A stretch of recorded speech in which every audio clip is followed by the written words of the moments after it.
হ্যাঁ বন্ধু, তো ছেলে হইছে? আরে কংগ্রেচুলেশন, কিন্তু তোর কিভাবে হয়? তো ভাবি রইছে।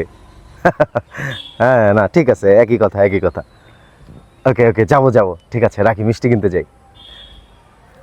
সে অনেক হ্যাপি, তার ছেলে হয়েছে, তাই না? ভাবির এবং তার যৌথ একটা কি বলা যায়, একটা যৌথ প্রযোজনায় বা যৌথ প্রচেষ্টায় একটা ছেলে হয়েছে। তাহলে তিনি অনেক হ্যাপি। তাহলে এই হ্যাপি না বলে আমরা ইংরেজিতে আরও কি বলতে পারি? যেহেতু দারুণ একটা মুহূর্ত, সবসময় তো হ্যাপি বলেই আমরা বলতে পারি ecstatic. My friend Shakil is ecstatic. My friend Shakil is ecstatic. আবার বলতে পারি ইলেটেড, ইলেটেড, ডিলাইটেড।